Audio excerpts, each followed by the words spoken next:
Oh, Calvin Klein. Ready? Yeah, I'm ready. 1, 2. Turn him around. Pull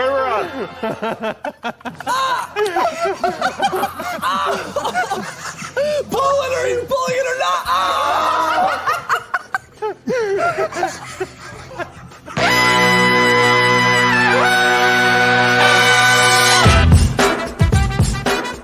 Good morning, sweet world, and welcome to the No Dunks podcast on the Athletic Network. It's Monday, May 17th, and we are back to hashtag full squad all the time. I'm J.E. Skeets, along with the homie, Tass Mellis. What's up, everybody? Tassy, we got my top shot hot boy, Trey Kirby. Yo, the international man of mystery, taking it to the max, Lee Ellis. Friend. Lily. And last but not least, making the magic happen, it's JD. Hello. There he is. Here we are. Shout out to the stream team right now for joining us live on YouTube.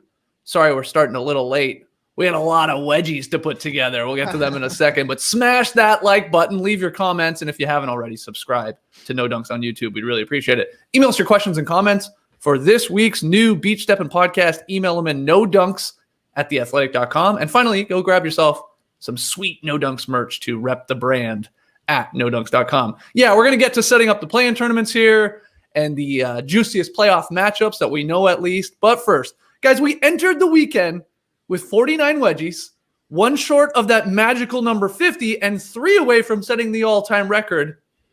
And ladies and gentlemen, we got him! Evan Fournier, Aaron Gordon. That was the nucleus of the Magic, and that'll be a jump ball, of course. Steve Clifford said something rather interesting. The Magic started the season 6-2.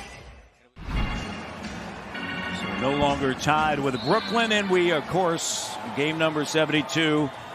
You have the wedgie for our friends at the No Dunks podcast, the former starters. Prior to that, the Basketball Jones right here from Toronto. They went from Basketball Jones to the starters to the No Dunks, and big Raptor fans. Huge Raptor fans. Shout out to Skeets and Taz. Last time I saw them was in Atlanta. At our game a year ago before things got shut down. Be perimeter players anyway. And they are in today's game. They are. You are today, that's for sure. And Bembry leaves it there, and a jump ball is called. That's the second one we've had today. I know. Shout out Skeets and Taz. Yeah. First half. Catch and shoot. Hunter. Oh, we got a wedgie.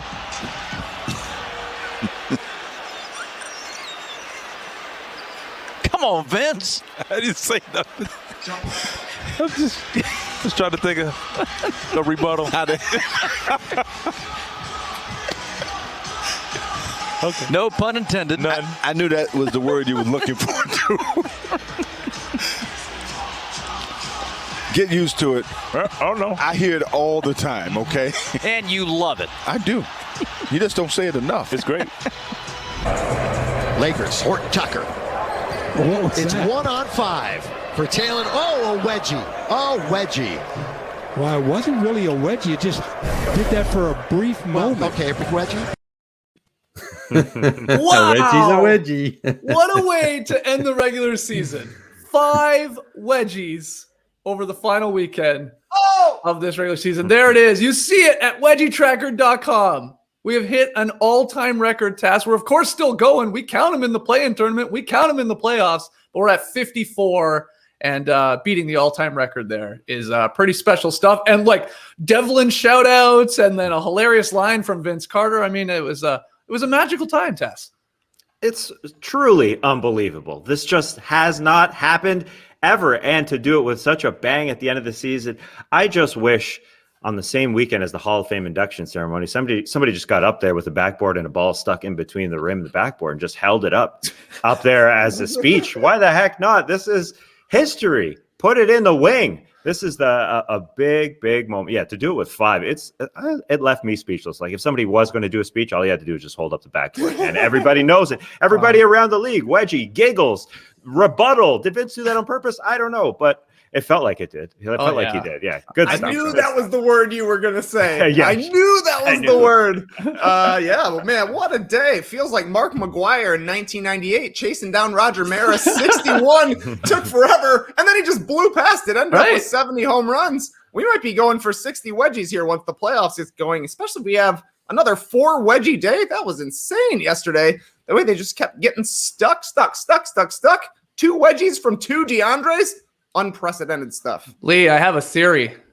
We all saw each other this weekend. For the first time in a long time. The No Dunks boys actually looking each other in the eyes, human flesh, in a backyard setting, having a brew. And I think just us coming together got us these, this unbelievable run here to get us over the that magic mark of 50. And then, as I said, to set the all-time record now at 54 and counting. Every wedgie we get now is a record. This is amazing. The wedgie gods must have been there at the barbecue there at Chris's house and just said, you know what, these guys are having a great time.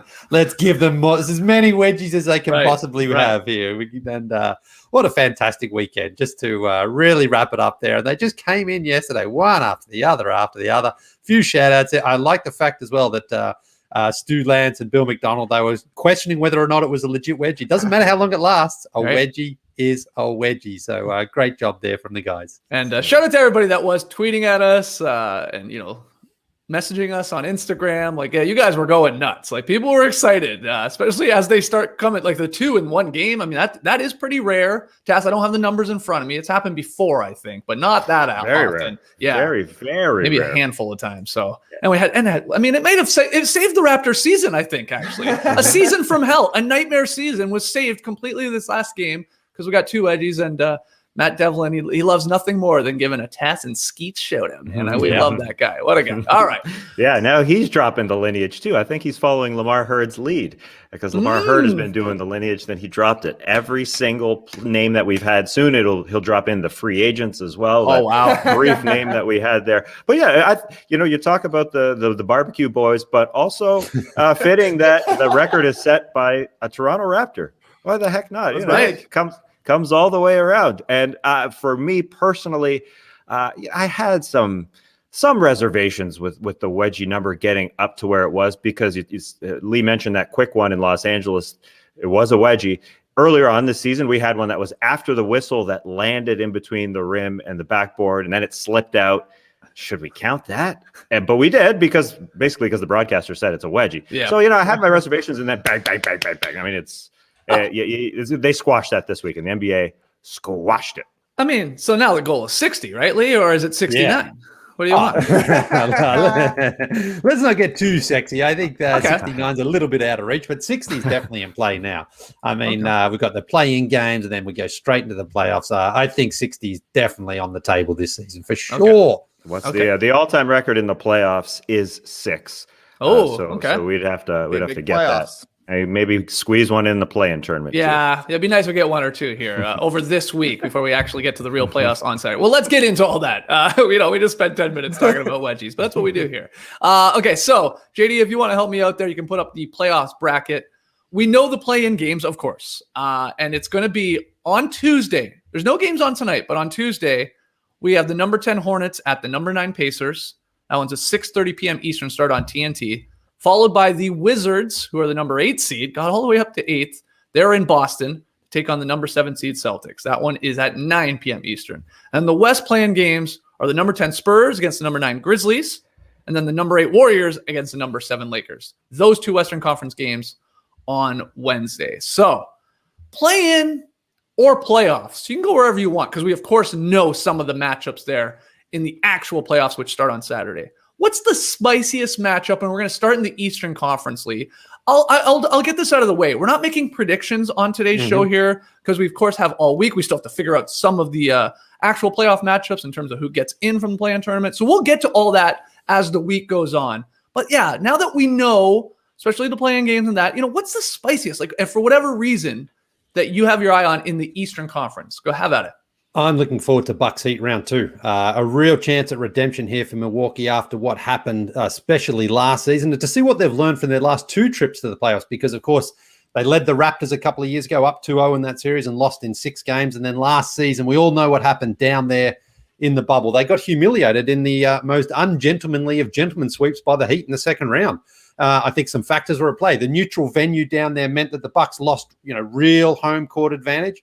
And they also never really got going in the bubble at any time, even though they beat the Magic in the first round. They weren't convincing in that series. And then Jimmy Butler really just destroyed them on the court. And Milwaukee just never were able to get back in. I know Giannis missed the game there at the end. They did win that game 4, but that was kind of like, they weren't really getting back into the series. So now this season, the Bucks do have real home court advantage. The first 2 games there will be in Milwaukee. I think they're a much better team with the additions of Drew Holiday and PJ Tucker. I mean, that's why they brought these guys in. Veterans, experienced, good defenders.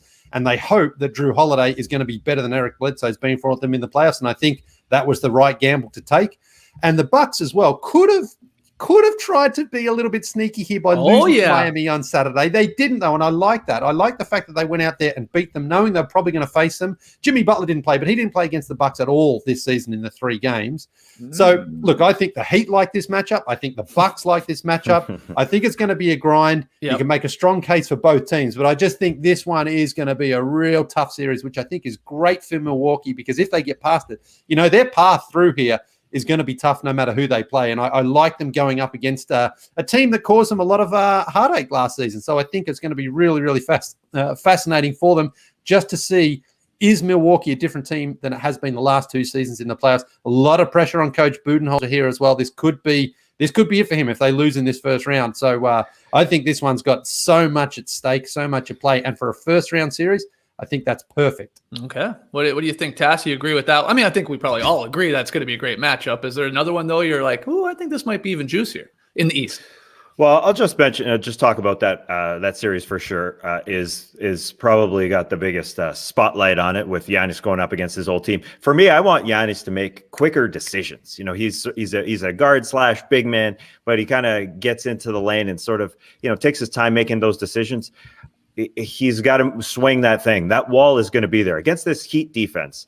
They are playing so well right now. They're just playing so good. They're ready to take it up another level like they did in the bubble. I saw assistant coach Caron Butler of the Miami Heat Instagram something like, new goals require new habits. Well, these boys are bringing out the new habits. I mean, they're ready. They're ready to shut down Giannis again. So is Giannis going to pass? He's going to move that thing. And it's up to Drew Holiday and Mike Budenholzer, who, yes, his job is definitely on the line if they lose this first round series. And they do have home court advantage. So the Bucks mentioned that going to the bubble last year that they didn't have it. They have one of the highest capacities right now in their arena in Pfizer Forum. So it's not only they get to play at home, but I think they have 45%, if I'm correct. It might be as high as 50% even. Yeah. Yeah, I mean, you're right. It is definitely one of the largest home. Yeah, you're right. It is 50. Tenants, yeah. I saw these numbers, so many numbers, but so many wedgies, so many percentages. But they have no excuse. But the Heat are going to be ready. That's the worrisome part for them. So I just want Giannis to, when he gets into that lane, no more waiting, no more. Am I going to the hook? Am I going to the push? Am I just move it? And it's up to Drew to drop 20 to 25 a game, and I think he can. Oh, yeah, massive Drew Holiday series, especially because you think he'll probably be on Jimmy Butler for a lot of this, at least when things get serious between the Bucks and Heat. Drew Holiday is a guy who's got a playoff reputation built on dominating one series, basically, right? That series against the Blazers years ago when he was just too big for Damian Lillard and just overwhelmed him with his size and skill and just kind of being everywhere with his physicality. Jimmy Butler's a super physical player as well, so that'll be fun to see those two guys going up against each other. Is the addition of Drew Holiday, PJ Tucker, and I guess Bobby Portis, is that enough to change your mind about the Milwaukee Bucks? We're going to find out pretty quickly here, because this is going to be an upset special kind of pick. There's going to be a lot of people on the Heat considering the way things went last year. I don't know. There's less pressure on the Bucks now than there has been the past 3 seasons. Maybe that's good for them. Yeah. As for the play-in games in the Eastern Conference, I know the West games definitely are going to get more of the spotlight, and we're going to get to those in a second. But of these two, who do you have the most faith in, Lee, to come out of it, or which one are you excited about? Do you care at all about the Hornets-Pacers one? Like, what do you think? Well, that's definitely the lowest interest for me there. I mean, the Wizards, the real factor for the Wizards is how healthy is Bradley Beal and that hamstring. Because didn't look all that good on the weekend in giving it. He played like 35 minutes, but he looked hampered. Yeah. You guys sound like a bunch of Kent Bazemores out there. Shot badly, but I'm not sure if they were trying to play him to see if he could win the scoring title, or if they just just wanted to see if he could get through a game. So we'll find out here because he hasn't got much time before that game starts. So at least with the Wizards, they can potentially lose that game and still get through because, of course, the loser of 7 and 8 plays the winner of 9 and 10. I think the Hornets. Look at this guy; he's figured it out. I think the Hornets, and I hope the Hornets get past the Pacers because I would like to see the Hornets go further this season. They've been a great story, and I'd like to see them do well. So I think the Celtics are vulnerable, but again, given that Bradley Beal is injured, maybe they can just sort of squeeze past the Wizards in that one game. Then they're through to the playoffs, so they get a series at least. But none of them are super sexy. I don't think as anywhere near as sexy as the Western Conference because we've got a couple of real big heavyweights going at it. But I would like to see the Wizards and the Hornets get through. I just think everything the Wizards have done in this last month or so, it'd be great to see them get in and potentially see a Wizards Nets first round. And then Hornets and the Sixers would be fun as well because it's just much more fun watching the Charlotte Hornets. What about your Knicks, Lee? They got a home court series in Madison Square Garden. Yes, that's awesome. huge. That's huge. We can't skip that series. Can't skip. Skeets, I know you said that had the potential of being on NBA TV. I'm not buying it. I was questioning. I was confused because usually if the Hawks are involved, it's going to be an NBA TV sort of matchup. But then I said, oh, this is interesting, though. It's the Knicks, obviously a huge market. I don't really know what they do with it. I don't think they've released that full schedule yet, have they? In terms of, I think they're waiting to see what happens. If you got a Russie in there, maybe if you get the Wizards in there, maybe that changes the dynamic. But if, like Lee said, I think most people are sort of cheering for Charlotte over the Pacers. No offense to the Pacers, but that would likely be an NBA TV series. Maybe Charlotte changes that equation. But I'm pumped about Knicks Hawks in general, just especially because both teams are sort of evenly matched in that they've got zero playoff experience. Derrick Rose comes in for the Knicks as their guy. Clint Capella is the only one of the top 5 scorers on the Hawks that has any playoff experience. So it's youngins. And how do you handle Randall? He had 40, 44, and 28 against the Hawks this season. Then that's not a good matchup for them at all with the John Collins. Maybe Clint Capella moves over, but I'm looking forward to who steps up there. Oh, it should be a great series, no doubt. We were hoping for it the last couple of weeks. We're I hope that one stays 4-5. It'll be wild to think, though, TK, that either the Knicks or Hawks are going to be through to the second round, and either Giannis and the Bucks or Jimmy and the Heat will not. They are going to be done somewhat early or disappointingly early. It's just the way it all matched up in the end. But like you said too, Lily, there was the option for Milwaukee to get a little Clippers-like, if you want, and maybe try and dodge an opponent here and there, and they chose really not to, which maybe could backfire in their face, or maybe it doesn't. Maybe you got to exercise those demons, TK, early, or try to. Turn on the pit bull. It's going down in the playoffs. I can't wait. We've got spicy matchups literally from the start here. Like you're saying, Knicks Hawks, that's going to be a fun series. It's a real contrast in styles. The Hawks are a top 10 offense, a bottom 10 defense. The exact opposite for the Knicks, a top 10 defense, a bottom 10 offense. They both play really slow. I kind of think that the Knicks should have to wear their gigantic baggy 90s jerseys, get the spread wing Hawks out there, go full on throwback series here, because these could be some ugly games. It'll be interesting to see how Trae Young does if he's not getting those, kind of stop and pop foul calls. Things change in the playoffs. Be interesting to see if Randall is getting calls as well. Do the Knicks have another gear in the playoffs? We've seen a lot of times a Tom Thibodeau team competes super hard during the regular season. They play every possession like it's a game 7, but then when you get to the playoffs, you got to keep doing that. And do you have another gear? We shall see. I can't wait for this one. I still am a little up in the air on who I'm going to go with between the Knicks and the Hawks once we actually get to making picks, because these are well-balanced teams in sizable markets. And yeah, Skeets, are they going to be the NBA TV series? I doubt it. Basically just waiting to see, hey, Pacers, you're going to be in the real playoffs here, because guaranteed that is the NBA TV series. It would be. And it may not even matter if it's the Hornets. I think Sixers Hornets could still be an NBA TV series too. Especially just being a 1-8-2, and most people would have Philly taking care of business there no matter who they're playing. I'll say this now just so everybody knows too, on tomorrow's show, we are going to preview and predict the play-in tournament games for the Eastern Conference, because they go down on Tuesday nights. We'll do that on tomorrow's show. Then on Wednesday, we'll obviously react to those games and then do the same for the Western Conference play-in games. That will happen that night. And then later in the week, on Thursday and Friday, we're going to make those sort of late-night affairs, late-night games, where we're reacting to the games, the final play-in games, to decide the final teams to get in. and then preview the actual playoffs there. Go through 4 series on one of those nights on Thursday night and go through the other 4 series on the Friday night and make our predictions and break it all down and talk about the X factors and all that. Those are always a blast, those shows, I think, where we get into the debates about who's going to win the series. So that's sort of what we're looking at here for the week, just so everybody knows. No doubt this is going to come up when we're making our picks, but a great question. We got to ask it from Max on the stream team. Will Lee be rooting for Atlanta, his current home team, or his Knicks?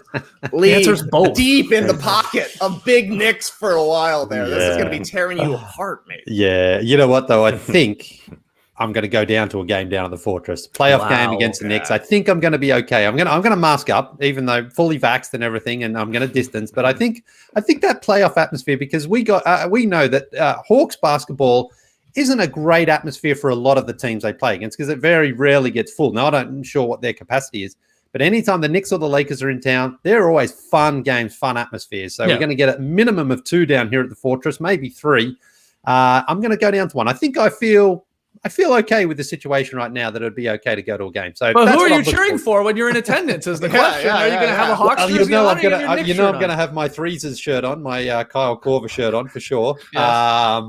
I don't think I have any Knicks. I've got the John Starks jersey. Yes, I'll have both of them. I'll have. Everyone can hate me and boo me no matter what happens down there. So I'm that guy. No one wants that guy. That guy. Who are you supporting, man? Pick a side. Pick a team. I'm like, nah, I can't do it. You can't lose this. I just love basketball. Can't lose. You can't win. So it's going to be fun anyway. I'm just excited to have playoff basketball back here in Atlanta. Yeah, they've got a high capacity there, 45%. That's pretty high. Is it up to that? Wow, that's So you think I think, well, that's a playoff atmosphere, because in comparison to everything else, it's rocking the house. I'm looking forward to that. I'm also looking forward to this question here from Emil Nate. Trey brought it up a little bit earlier, talking Pitbull. Emil Nate says, I don't mind ESPN bringing back It's Going Down. I'm yelling playoffs with Pitbull. What is the song going to be? What are we going to hear for the next 2+ months? Can't wait to find out.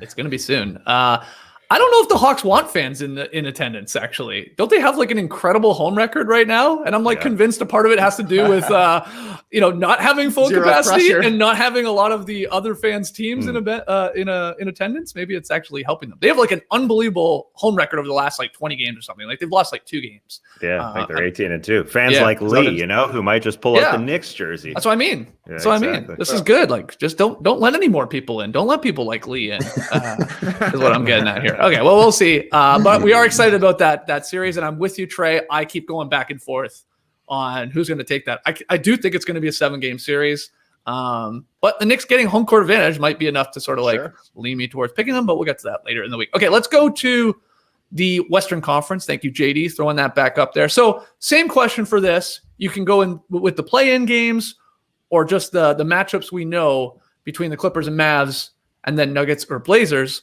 Spiciest matchup. So Trey, get us started. Where are you going? Easy one. Skeetsaroo. The spiciest matchup. It's Silver's Delight. Are you kidding? Lakers versus Warriors. LeBron versus Steph in the play-in tournament. The 7 and 8 seeds. We've talked about it before. Having either of those teams in the 9 or 10 spot would have had the league shaking in their boots. But now you've got LeBron and Steph in game 1, a guarantee of one of them in the second game after loss. I don't know if this is a hot take. Is this play-in game the single biggest game in the league since Game 7, 2016? Wow. A one-game winner-take-all sort of scenario? I would say no, because the loser still gets a second chance. Yeah, that's my only. Yeah. Even though the way it looks like they'll both get through anyway. I think you would probably pick whoever loses to beat the winner of that Grizzlies Spurs game. But yeah, if it was losers done and winners in, then you might have a case there, TK. You might have something to go on. But either way, it's the perfect scenario for the league, because it's like you're going to have this massive clash for the victory, and then the loser, the compensation is, or the consolation prize is, you can still go through. So this is fantastic. This is great play-in tournament stuff. This is what Adam Silver wants. He wants that excitement down there.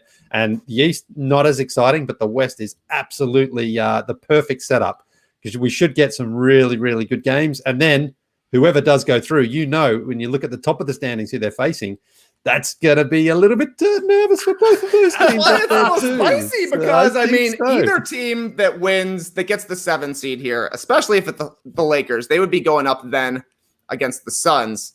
Mm-hmm. And the Lakers at their best look like the best team in the league. Yeah. That has been a long time since then. But if the Lakers end up in that 7th spot, Suns versus Lakers becomes the spiciest first round matchup because you're thinking, wow, the Suns are finally back in the playoffs after a decade. Now they got to try and beat LeBron in a 7-game series. Woo! That's some spice right there. Obviously, the Lakers could fall to 8th as well, or the Warriors could get 8. And I don't know. The Jazz have had one of their best regular seasons in franchise history. Now you got to beat Steph Curry in a 7-game series. I think the Jazz would likely still be favored there, but I don't know. It's going to be tough to pick against Steph Curry in a 7-gamer. So, yeah, this set up perfectly for the league to have 2 monster superstars in the 7 and 8 game going against a couple of teams who we have questions about in the playoffs heading in anyways. Exciting stuff. Well, yeah, and we're helped out by LeBron making it even spicier, in my opinion.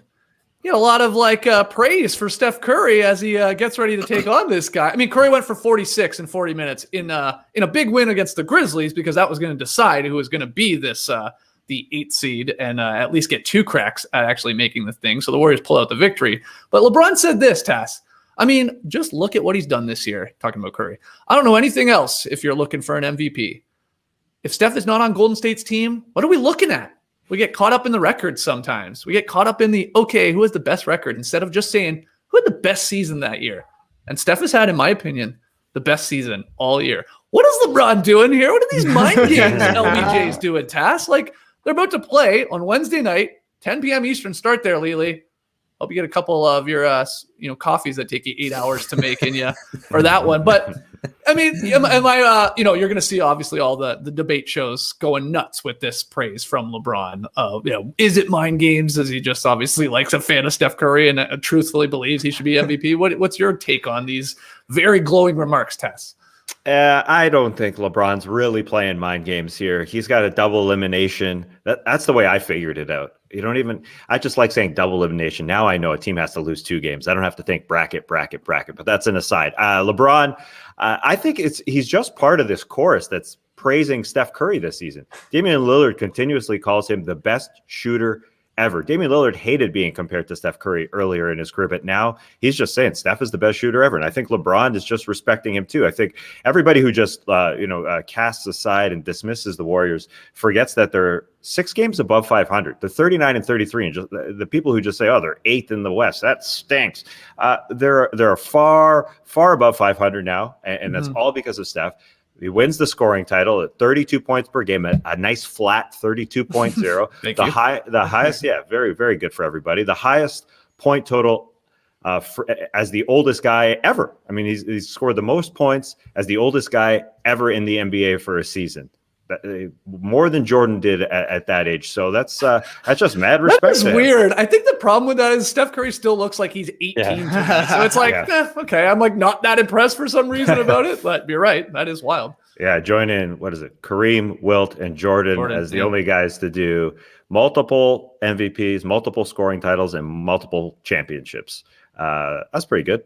Or is it multiple finals MVP? Either way, I think it's just LeBron just giving him respect. I don't think he's messing around. I don't think he has to. I think he knows better. Are you sure? This is LeBron James we're talking about here. He's really, I think, already leaning into hey, watch what I'm about to do now. Now I'm the 7th seed. Now I'm going against what I think should be the MVP. First off, he wants to make that clear. We're gonna beat him on Wednesday night. So that'll be a nice thing for me. This is what he's doing here. And then, the Rockets are the only team to be a 6th seed or lower, of course. To be the 6th seed they were in 95, Lily, to go and win a championship. So LeBron's about to try and do something that no one's ever done and be a 7th seed. First off, be in this play-in tournament and go in and win a title, but then be the 7th seed and do it. I think this is all a part of just he just does this all the time. He points out not the obvious, but hey, I'm about to climb that mountain over there is the biggest mountain in the world, but I'm going to go climb it. So he just has to let you know though that these are the odds. So just get ready. I think he I think he's slightly doing exactly what he always does, in my opinion. Yeah, of course he is. He knows exactly how to work the media. He knows what people are going to be talking about. And he's at that stage of his career where he loves the mind games. You're the best. You're the favorite. You guys should win. We're nobody. We're in the play-in time. We can't win the championship. But everybody knows if they are healthy, fully healthy, then they are probably favorites still to win the whole thing. And if he was to do it from coming from the play-in tournament to then, be the number 7 seed, he of course would not have home court against anybody at any point in the series or the playoffs. But that won't matter for him. He knows he can win on the road. He can beat all these teams. And everybody knows that just the weight that LeBron carries when he's in the playoffs, and he can step it up a gear, even if he loses that first game of a playoff series, he's still LeBron James. He's done it before. And the ankle, of course, this is the most significant injury he's had of his career. So he is probably coming in not 100%, but... Oh, he's let us know that too. Yeah, but I was playing my best basketball of my career until a grown man dove for a loose ball. I feel like I wrote that line for LeBron. A grown man dove for a loose ball. This is what playoff experience is all about, though. Like, he's been there. He knows that it's like Roger Federer used to say. I love tennis, of course, and Roger Federer used to say in the second round of tournaments, he would win a set just because the other guy would be so intimidated of who he's facing. And that's what I think LeBron can walk into the playoffs with. Right. He's like, I've been here forever. I've won 4, I've been there, 10 times he's been to the finals. His place is confirmed in NBA law. And now it's like, you have to defeat me. I'm not going to go out easily. You have to beat me. And he's been beaten. He has been beaten. But we just know that this is one of his strongest teams, again, when fully healthy, with Anthony Davis playing at the level he can play at.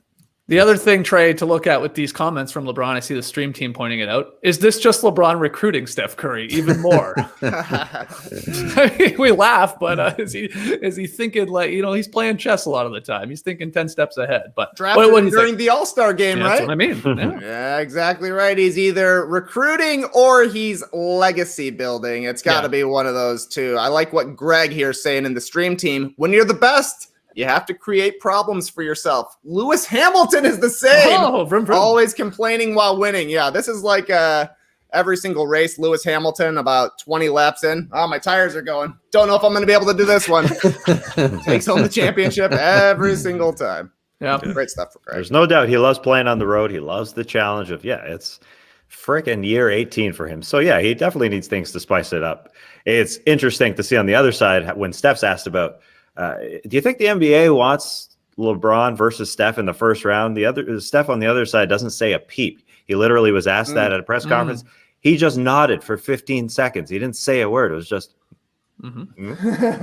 yeah. He doesn't want to feed it. He doesn't want to feed the beast. He wants to come out there and be quiet. I kind of want them to lose and then be the 8th seed because, as Trey was bringing up, the Lakers just beat the Suns without LeBron, and the Warriors just beat the Jazz, and so that's that feeds into the storyline right there. That would be great. They're beatable, And LeBron, he could be. Here's the storyline, man. You're the first guy to ever win the championship if you made from the play-in tournament. Like that's it. That's a nice little storyline. No, I mean, look, he keeps telling us that last year's title was the maybe the most impressive of his career. I guess he says also coming back against the Warriors down 3-1 when he was with Cleveland. Pretty damn impressive, too, against the mighty Warriors. But this one, Lee, truly would, I think. Like, if you are on the road every single series as a 7th seed and you went on to win another title, wow. Especially against some of these amazing teams in the Western Conference, and then maybe it is the Nets or the Bucks or the Sixers in the finals. Holy crap, he pulls that off, which he obviously could do because they are a good team. They're the best defense in the league. And then you got LeBron and AD, who, when they're healthy, are what?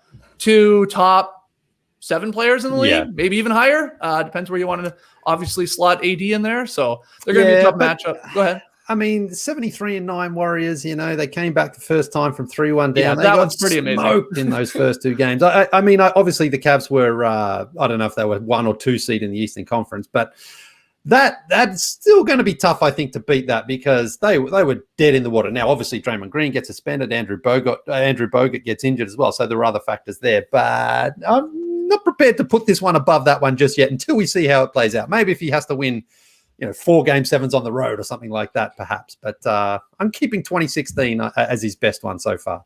Okay. Trey, what do you think about the Clippers moves this weekend? Leaning in to the old tankathon, a little late tankathon there to avoid, to some extent, the Lakers side of the bracket there, or at least a first round matchup with them. And they got their way. Now they get the Mavericks in a rematch in the 4-5, and we get Denver, Portland 3-6. Both, I think, going to be great series. They look like it on paper. But what do you think of the Clippers?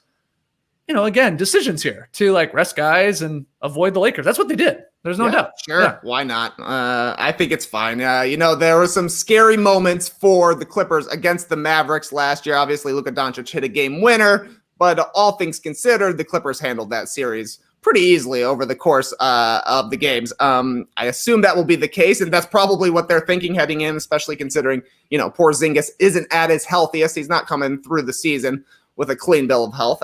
No surprise. But I also wouldn't want to play the Lakers early either. I would want to do my best to completely avoid them, especially considering what LeBron has been saying with regards to his ankle. We know Anthony Davis goes back to the locker room every other game almost. Usually he returns, but sometimes he doesn't. So yeah, the more chances the Clippers have to not play the Lakers, I would be doing the exact same thing. You want it easy, man. You got to beat some good teams, but the fewer good teams you have to beat, the easier it's going to be. Smart move by the Clips. Oh, man. What if the Lakers, though, in return, Tass, throw the 7-8 game? They literally sit LeBron. That would be amazing. Wednesday night. You're not playing. 80, you're not playing. We're going to give the Warriors the 7th seed, and we like our chances to beat either them, the Grizzlies or Spurs in one game, to then be the 8th seed, take on the Jazz. Okay, of course, you've got to get by them. And Utah, by the way, flying under the radar, and a lot of people, I think, are like, they haven't been that great lately. Well, they haven't been playing like they're basically their entire backcourt in Conley and Mitchell. They've been out for a good chunk. But anyway, beat Utah, let's say you do the Lakers, and then you, of course, maybe get the Clippers in the second round. That's what LeBron should do here. Go in as the 8th seed, not the 7th seed. Yeah, that's the King's Gambit right there. Then he'd be playing chess right there. Everybody else playing checkers. Do it, LeBron. Actually, Steph is one of the best players of this generation. I don't think I can beat him. I'm going to sit down and play play my cards. Go beat a young John Morant or beat a young Keldon Johnson in the 9-10 game. Yeah, I don't know about this waiting to see play the Lakers later on. Play him now. LeBron's not super healthy. Anthony Davis, as Trey said, he's not super healthy. You go get him. Right. But I don't know if the Clippers can just say, we're just going to sit guys. I mean, they're the favorites against the Dallas Mavericks, no doubt. But I am looking forward to it. Maybe there's 2 NBA TV series in the Eastern Conference and 0 in the Western Conference. Because all these series, when it comes down to it, they're awesome. Yeah. And just like before we move on here, Lily, the Nuggets Blazers, I mean, I think that is another tough one that I'm struggling right now here on Monday morning to be like, I don't know who I'm leaning towards in this one. Losing Jamal Murray was huge, but the Nuggets continued to play well, and you got Jokic, you got the MVP, who's been awesome, even better at times in playoff series.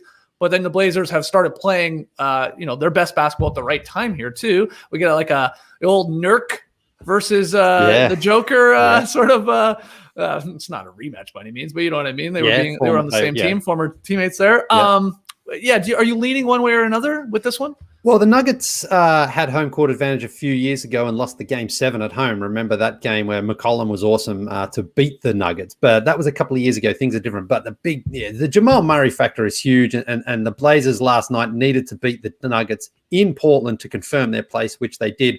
Got off to a hot start, hit everything, and then the Nuggets just said, all right, let's just rest everybody. So it's tough. I'm probably leaning Nuggets, but I just find it very tough to pick against Lillard too in the first round because we know that's when he really steps up. So everyone's healthy too for the Blazers of their big players. Obviously McCollum missed a lot of time. Nurkic missed a lot of time. Lillard, he looked like that hamstring was bothering him a couple of weeks ago, but he seems fine from now. So the Blazers certainly playing well, everyone healthy. Historically, they know they probably match up okay against the Nuggets, so that's good for them. But home court, MVP likely in Jokic there for the Nuggets, and haven't missed Jamal Murray as much as perhaps we thought. So I don't know. I still don't know. The Nuggets would be my favorite in the series, but I don't know if I would necessarily pick them. But man, if they go out in the first round with the season they've had, that'd suck for them too. So yeah. We'll see, man. Again, we've got a couple days. If you're just joining us here, we got a couple days to think about some of these series, go over the X factors and all that, and we'll make our actual series predictions as we get closer and closer to the real playoffs starting on Saturday. Cool to see a bunch of people like popping in here to the stream team. Now that the playoffs are here, the play-in tournament is here. Some big numbers here this morning. So shout out to everybody on the stream team. Some of you I saw somebody say, "Oh, the starters. I remember these guys. We're back. We just came back for the playoffs." Yeah. It's our first show. Thanks for joining us. But it's nice to see some old people, I guess, fighting the show again. So welcome for this playoff ride here. Okay, let's get to a little Is This News?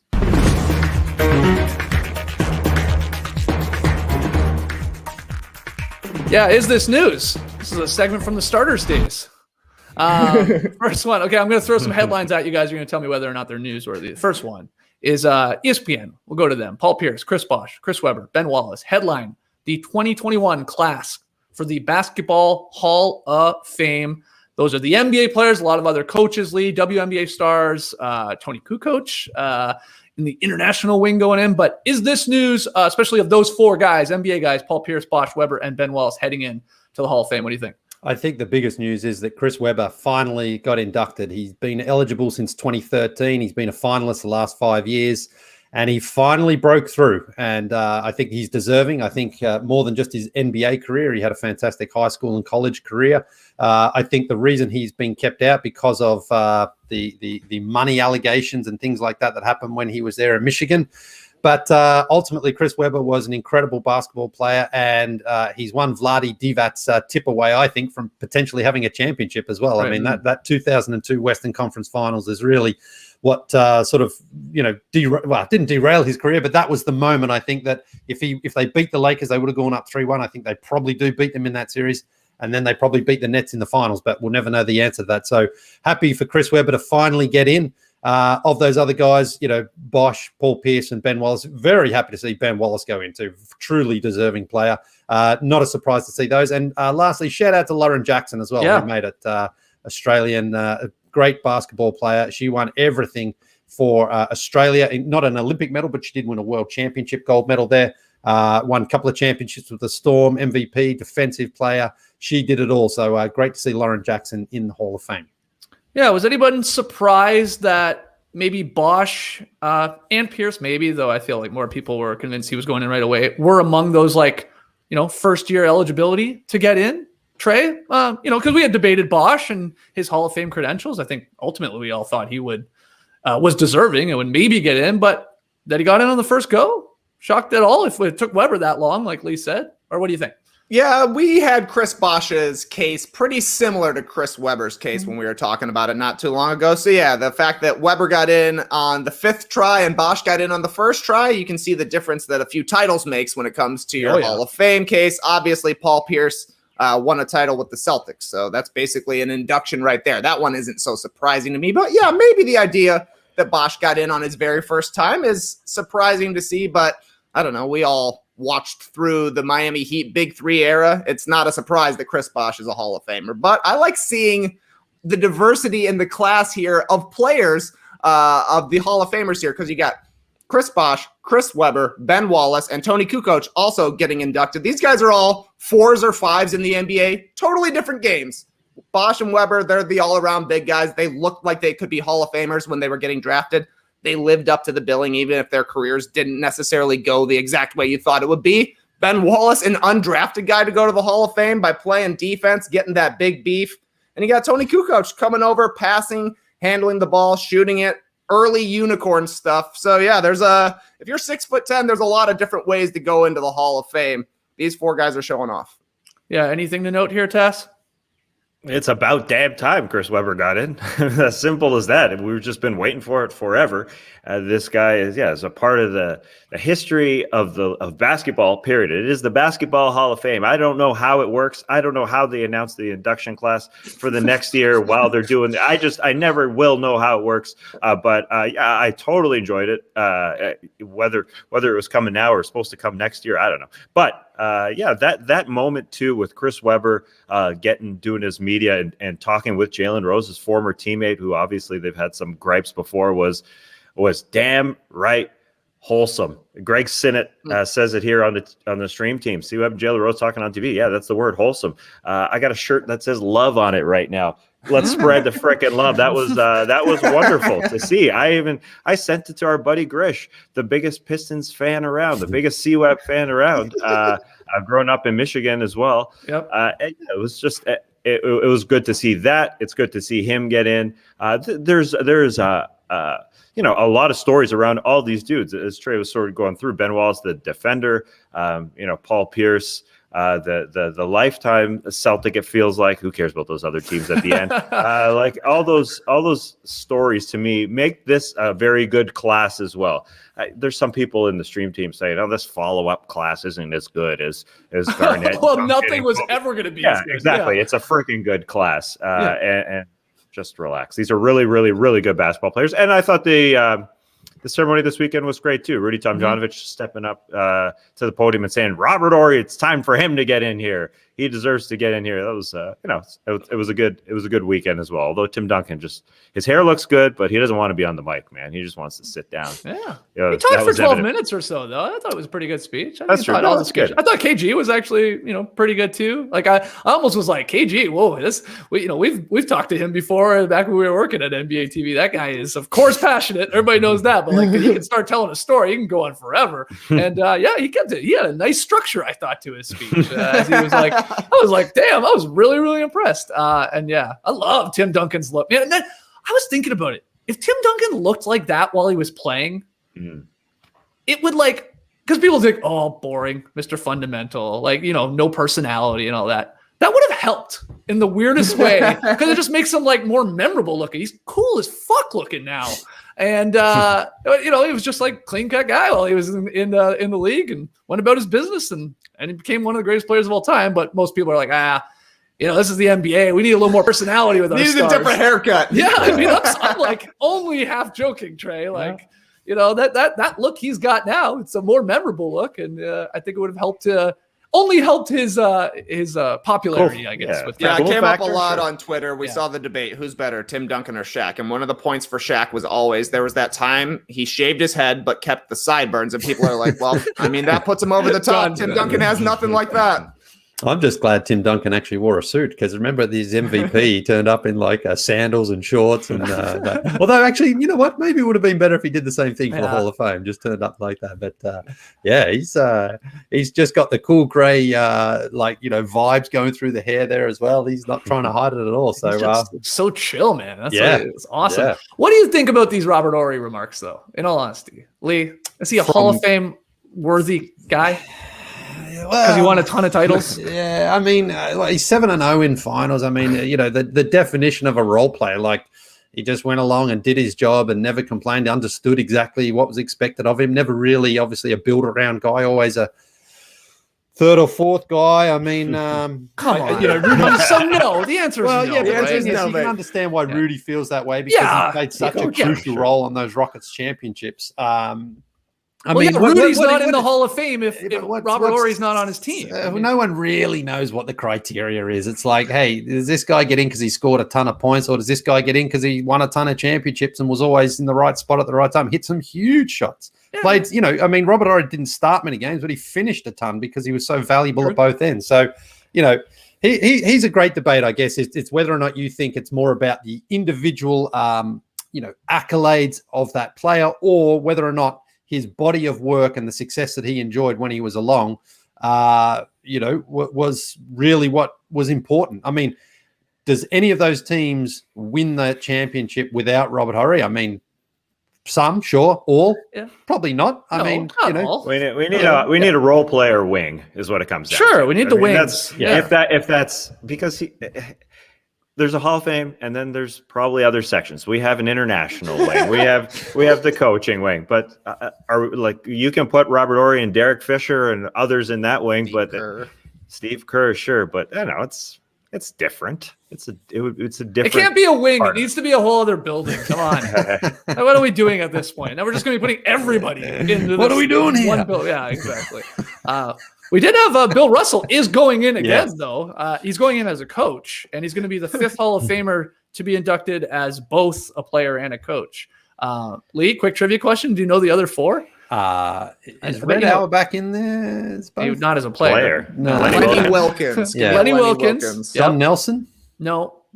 But there's a guy that we lost in the last couple of years. When did we lose him? Celtics legend. Tommy Heinsohn? Yep. Yeah, good one. Then two other names but I didn't know that John Wooden is in for playing, I guess. He's at least included on this list that I saw, this press release I saw. And then Bill Sharman is another name you probably have heard of. But those are the four guys. Lenny Wilkins, I think, is the one that comes to mind most immediate. But anyway, Bill Russell and Rick Adelman going in as well. And then Jay Wright is going in as a two-time college champion, right, Trey? Like, you know more about college ball than I do. But, like, I'm always surprised by, like, a guy like him going in. Like, I thought this guy was, like, first off, fairly young. And it feels like he just won his titles, a couple, like, in the past 10 years. In the last 10 years, it's like, wow. Well, he's in already. Okay. I mean, I don't really care, but I guess coaching careers start young, especially when you're a college coach. I don't know. I think it's actually kind of commonplace to be a current Hall of Famer while still being a current coach. It happens, you know. He'll probably have the floor at Villanova named after him, and he'll be coaching there while he's coaching on his own floor as a Hall of Famer. Weird stuff, but I guess it all comes down to those timing regulations. I guess so. All right. Well, our next headline here. Let's keep it going. From The Athletic. Fantastic website. The Nets' Kyrie Irving joins the 50-40-90 club, 9th player in NBA history to reach this milestone. Trey, is this newsworthy? I think this is newsworthy. This is pretty sweet, especially when you consider Kevin Durant and Steve Nash are both in the 50-40-90 club as well. If the NBA ever brings back shooting stars, the Nets are going to be the favorites. Shooting isn't the best it's ever been. Players are encouraged to let it rip more than they've ever been, and still this club has not been normalized yet. We've been talking about stats that have become more and more commonplace as offenses get better and better, but look at all the cases we had this year that got close, but they were nopes. Tobias Harris, Chris Middleton, Zach LaVine, Lillard, and McCollum. They all got very close to 50-40-90, but came up just a little bit short. So to actually make the club, it's definitely newsworthy. Kyrie did it, averaging 27 points per game, just the fifth time, or the fifth most points per game during a 50-40-90 season. That's right behind Steph Curry's unanimous MVP season, a second-place MVP season from Kevin Durant, a second-place MVP season from Larry Bird, and a third-place MVP vote season from Larry Bird. So, Kyrie is having a completely underrated season. He's not close to the MVP at all. He might not make All-NBA despite having an objectively amazing season and playing the most games of any of the stars that were on the Nets. Pretty weird stuff. Yeah. I know a lot of people in the stream team pointing this out, so I'll bring it up. Tony Snell also made some history this weekend. He's the first player to have a 50-50-100 season, Lely. Yes, that's right. 100. Tony Snell, minimum 100 attempts, 50.9% from the floor, 56.9% from three, and did not miss a free throw there. Again, low shot numbers when you compare them to the stars like, Kyrie and Curry and Durant and stuff like that. But Tony Snell, very consistent at that. He needs more touches is what we're getting at here. He'll keep himself in the league, though, if you can shoot threes and just do what you're asked to do. You know, that's a key to being in the league. He understands he's not a superstar player, but the three-pointer, you got the three-pointer, you'll stay around. It's funny you say that because I saw someone tweet he hasn't missed a free throw since 2019. Oh, there, someone's just put it in the stream team here as well. AJ Santiago said he has not missed a free throw since March 2019. I have no idea how many he's taken, but even still, to not miss one. I'm guessing it's not a ton. No, but over 2 years, and obviously, we missed a lot of time there. But that's the way, Snelly. Good job. I wonder if he ever ended up giving Joakim Noah his fist bump or high five, whatever it was. Remember when Noah got real upset? That was a great Well, I just looked it up. It's not all that impressive. Last year, Snell in Detroit went 32 for 32 at the free throw line. Okay, that is not bad. This year, 11 for 11 at the old free throw line. But did shoot over 100 3-point attempts. Like that number is pretty amazing, the 56.9 3-point percentage. He shot 62 of 109. Remember when 109 was a lot? Yeah. Like now it's not. But anyway, way to go, Tony Snell. Way to go, Tony. Yeah, but you're right. I'm glad you brought that up, TK. You okay? Or you got a little choked up there. Yeah, yeah, man. To think Tony Snell went from a 0-0-0 line to 50-50, 100. It's just work hard, play hard. That's what I say. Yeah. And we will see. I had Kyrie on my All-NBA second team when I went through my 10 All-NBA teams. But Trey's right. It's a strong possibility, Tass, that he actually doesn't make even one of the three. It's going to be close. I don't think he'll be on the second team like I had him, and I think it will be the third team if he gets in, but there's a million good guards, and we know how the media, some people in the media, don't maybe love Kyrie as much as others. He could be on the outside looking in, which I think is a travesty with the season he's had, personally. Yes, the guard spot is so tough. Yeah, squeeze him in as a forward. I don't know, like push somebody else to a forward spot. But yeah, the fact that he has been able to do this in year 10, just gotten better and better and better, just shows how much he's dedicated to his craft. The guys who can put up 50, 40, and 90 as a lead guy, it's so impressive. Like Larry Bird was the first, and then Reggie, and then Nash, Dirk. Durant, Curry. Those are the guys as really lead guy. Malcolm Brogdon did it sort of with the Bucks there. I just skipped over Mark Price, so I'll just name him as well. I'll name him as well because that's the extent of the list. That's a freaking great accomplishment. Yeah, for Kyrie to do that, I think it helps him for the first time, like really being off the ball. You know, he is sort of off the ball with playing with LeBron, but now Harden is the primary guy there. But yeah, he had to do it a lot with Harden out as well. So yeah, this is just kudos to him getting great. That he bought in. He bought in when he signed up with Durant to share the ball, and he bought in even more when Harden joined up. So yeah, man, it is. I am one of those guys that wondered about Kyrie's effectiveness because of his efficiency, but it's only gotten better, and he's only gotten better as a player.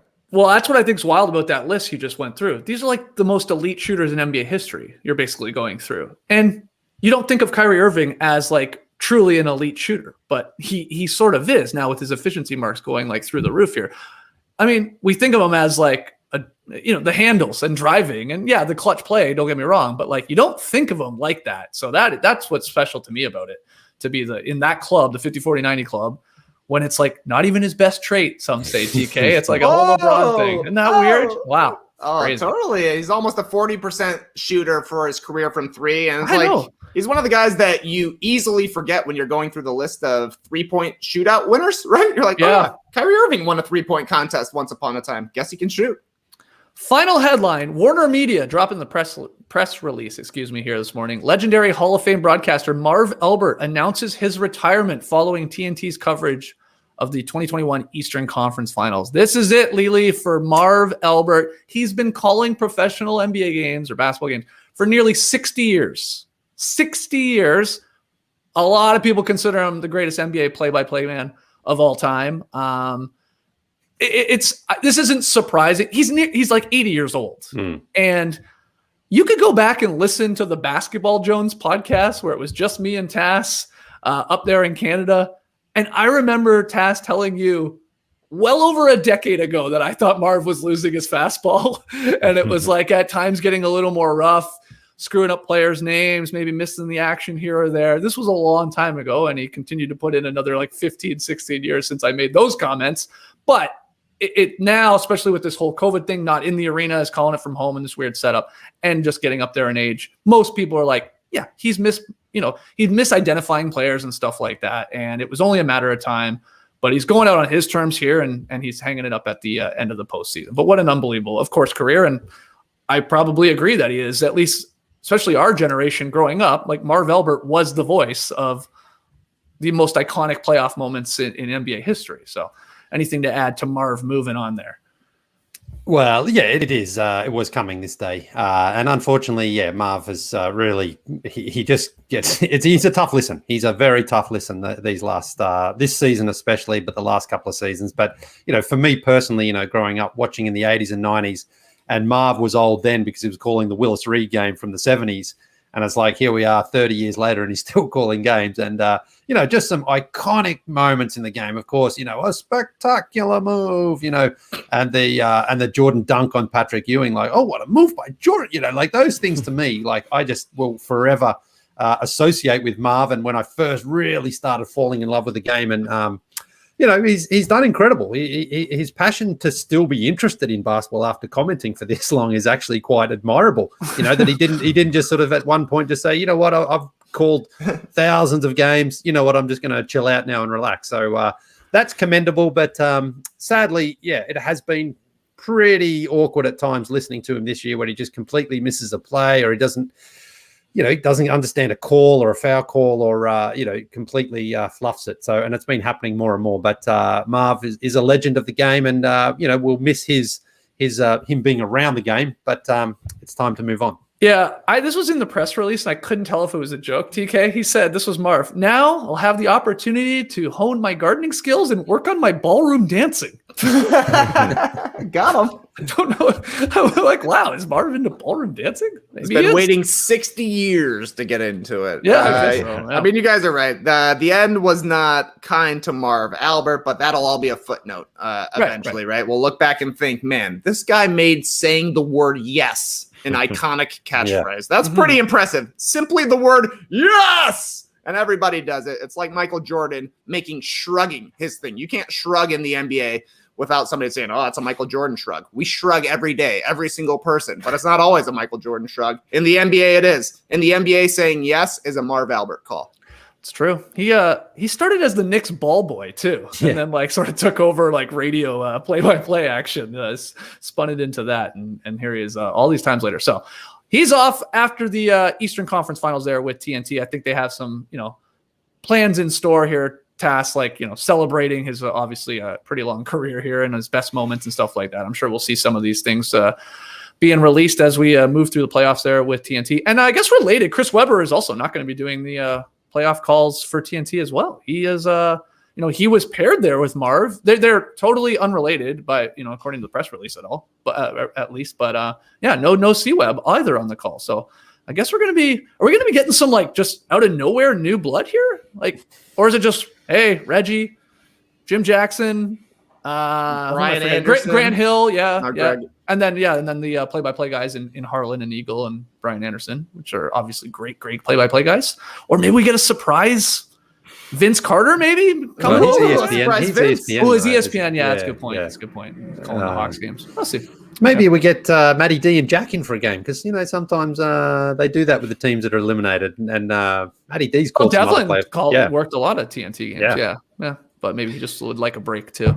Mike Breen had a great speech this weekend as he was given the Kurt Gowdy Award at the Hall of Fame. He was great on the mic, and he got in along with Wilbon. So those the legendary guys, they'll always leave that mark in your brain. Like Marv will always be that legendary guy. I forget these last 5 years, as Trey said. That's gone. It doesn't matter to me. He will, forever be yes. And I wonder if he can patent the word yes. I wonder if Jordan can patent the shrug. Can Jordan just sue Apple whenever he sees a shrug emoji? Sue him.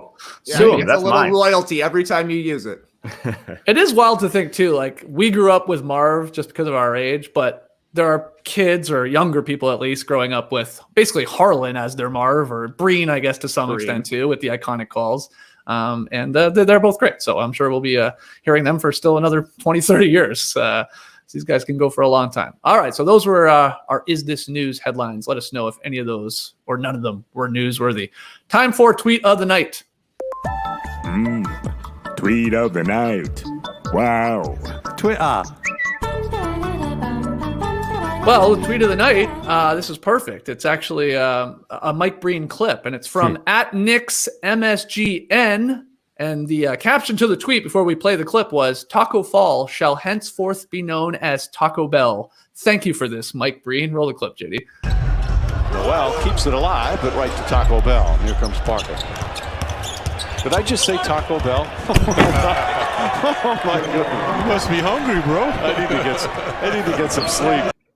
I love Clyde dropping the "you must be hungry, bro." You must be hungry, bro. I knew right away too, huh? Did I just say Taco Bell? Yeah, he could have ignored it, but that's great that he addressed it, and I'm glad it happened sort of at this end of the season game where nothing really mattered, because maybe they would have played it differently if it was a big moment. Big game still mattered, but did I just say Taco Bell? Saves it to Taco Bell. Yeah. Taco Fall has to do something with Taco Bell, right? At some point. Like, he's such a character at it because of his size and stuff like that. Like, they could just come out with a giant taco or something like that. Like, it's going to happen. How's it not happen? Yeah. Maybe they still new, but what Taco Bell always does, like steal second base. You get a taco, like in the World Series or something like that. So they're into the sports marketing, no doubt about it. You got to get in. Obviously, Mike Breen should be involved somehow, because heard that bro's hungry. Yeah. All right, pick'em results from Friday night. It was the end of our little May pick'em battle, and these are brought to you by BetMGM. It was the Raptors-Mavericks game from Friday night. Dallas was favored by 13.5, had to win by 14 points or more. We had Lee taking Dallas. Didn't turn out for you, mate. Raptors kept it close, so that's a win for Tass and Trey and myself. Trey, unbelievable little May here to end the season, 9-1. So kudos to you. That's an incredible record. I went 6-4, but more importantly, it's all who's in last. And you guys tied. We got a play-in tournament. Just kidding. But Tass and Lee both finishing 4-6 in May, and we said the payoff for this was going to be pretty simple. It was going to be donating some money to a charity of your choice. So I guess both of you are just ponying up some money. I know you got that Cameo money that's burning a hole in your pocket there, Lily. You're going to give to a good cause, and Tass, you'll be doing the same here, as you guys will be picking a charity to give the money to them. So it was great. Absolutely. You guys tied. This was perfect. Definitely. How much are you donating, Lee? I'll match. Well, I'm going 500 of my Cameo funds. So, I'll do 500 of my non-Cameo. Yeah, I don't want to. And thank you to some people, Tassie. I don't want it to somehow seem like a hollow donation here, but when I did the Cameo, I said from the start, all this money I raised from Cameo, not a single penny comes to me. I'm donating it all to charity. I cracked $1,000 a couple of weeks ago. So, I sort of said to myself, when I hit 1,000, that's when I'm going to donate. And I was looking for some good causes, and I think the double API is a great one. So that will be getting $500 from me. And then a few other causes that are important to me will also be getting a contribution. Oh, okay. I was going to say, I thought you were just sort of trying to sneak it past us, that you're like, I hit $1,000 on Cameo. It's all going to charity, but 500 is going to this. Hold on. 500 is going to Verasano's pizza charity. I'm still... any suggestions as well? I mean, I've got some, of course, that I would like to donate to, but I was also open to suggestions from people. Okay, great. Let Lee know and maybe Tass as well, though. Tass, you don't have Cameo, do you? Yeah, we got to get you on Cameo, man. No thank yous from me. I'll do it right now. Thank you, everybody. Hey, happy birthday, everybody. What else do you do on Cameo? Happy anniversary. Just do one Cameo. I love this concept. Just one. This is the birthday one. This is the anniversary one. This is an NFT. I don't know. Yep. All right. That's it for us here on a Monday. Shout out to everybody that joined us, doing some big numbers here in the stream team, at least. So thank you for joining us. I'll just let you know the schedule once again here. Tomorrow, we're back. We're here all week, but some of them will be late night shows. Tomorrow, though, still 10 a.m. Eastern, we're going to preview, really lean into breaking down these play-in tournament games for the Eastern Conference on Wednesday. We'll talk about those games from the night before. We'll do the same with the Western play-in games. And then Thursday and Friday night are going to be late night shows where we're going to be reacting right after the games to those final play-in games, and then go through our actual playoff preview and predictions and stuff like that, because the playoffs start on Saturday. So we'll do one conference there on the Thursday night, late night, and then we'll do one conference there on the Friday night, because playoffs, like I said, start on the weekend. So that's the schedule. Also have a Beach Steppin' podcast probably dropping on Wednesday. You can join us live for that in the afternoon. Get your questions in, nodunks@theathletic.com. Like, comment, subscribe to No Dunks on YouTube. Email us those questions and comments. Like I said, you can tweet them in too, @NoDunksInc. Grab your No Dunks merch over at nodunks.com and subscribe to The Athletic. go to theathletic.com/no-dunks. They got a great deal going on right now. Use that link so they know that we sent you. Great show, guys. I wrote about Formula One for The Athletic over this weekend. Oh, yeah. Going to be launching on the culture vertical sometime this week. They got a whole bunch of people together. Basically, people who really liked Drive to Survive and have continued watching F1. Why did you continue watching it? So that drops sometime this week. Oh, excellent. Okay, well, go get yourself a subscription. Theathletic.com/no-dunk so you can support not only The Athletic, you can support Trey Kirby himself, leaning into the F1 coverage. I love it. Okay, we'll see you guys tomorrow. Clipper Bros. You heard it here first. Have a great time. Turn up. Love you guys. Awesome. Thanks for joining us, and remember, final comment doesn't come from me. It comes from Greg M. and the stream team. Lee, if someone says they'll make $1,000 donation, but you need to shave your hair, would you do it? Whoa. How can they do that to me? I've spent like 16 months growing this baby. Everyone says you got to keep it now, bro. I mean, just make the donation anyway, Greg. Yeah, come on, Greg. Come on. I can't shave it now. I'm too far down. It's like, okay, not 1K. If we went to like 10K, 10K, I'll do it for 10K. Yes. Oh, we might have to do another happy hour charity drive. Okay, all right. Got the wheel spinning here, Greg. Good stuff, guys. We'll see you tomorrow. Embrace the day, people. You could